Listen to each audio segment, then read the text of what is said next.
In this tutorial, we're going to very quickly learn how to make some simple rings in Tinkercad. I'm going to start here on my dashboard. I want to make sure I'm on the Designs menu. I'm going to choose Create and choose 3D Design. Once I'm in here, I'm going to come up and change the name. So Ms. M and Rings, your first name and Rings is fine. And now we're ready to begin. I'm going to start by getting the cylinder shape that we used before when we did our buttons. I'm going to grab my corner square and hold down the Shift key to make it a little bit bigger. And then I'm going to grab my top square at the top and I'm going to bring it down a bit. So we're going to go with about 5 millimeters or so.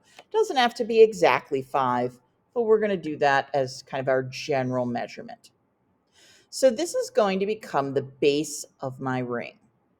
I'm going to select it so it has the squares in the corner and Control D to duplicate, and I'm going to move this one off to the side.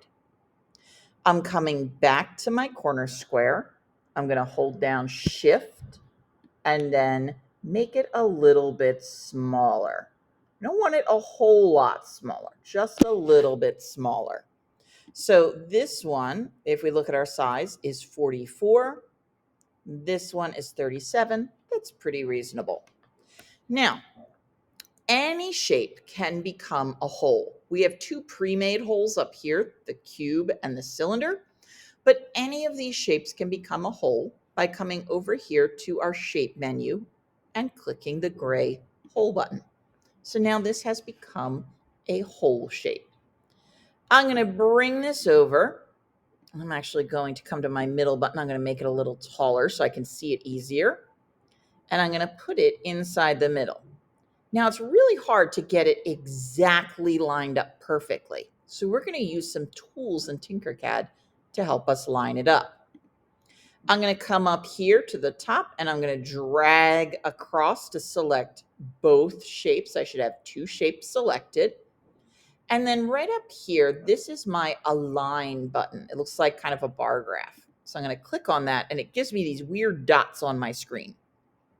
So there should be 3 dots on one side, 3 dots on the other, and then 3 dots that go up to the top. We only need to worry about these 2 sets here, the one on the side and the one along the bottom. So this one right here is going to line it up perfectly that direction. We're going to click this one right here in the middle, lines it up perfectly the other direction.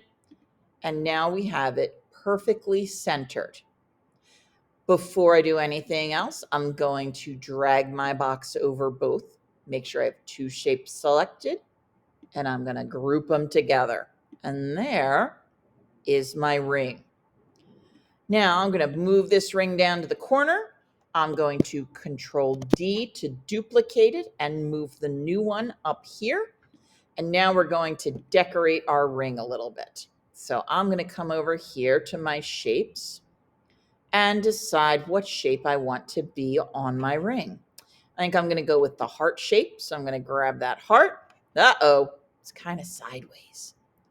All right, that's okay. I'm going to click my home view. Notice I had rotated my work plane a little bit. And now I can zoom in a little bit, turn it so I'm looking right down from the top. And I'm going to grab my heart and I want it to overlap just a little bit here. Okay. I don't want it to go all the way through like this because if I were printing this, that would really stick into my finger and hurt. But I want it to overlap a little bit because if they're not overlapped, if we were to print them and they weren't overlapped, this heart would either break off or just not be connected to anything and fall off. So I'm going to set that up like that. And then if I want, I can go in and change my colors. Let's make this one purple. And there we go. So my very last step here, drag over both shapes, make sure I have 2 selected and group them together. Again, if you want to see both colors, click your shape, click multicolor, and now you're going to see both colors.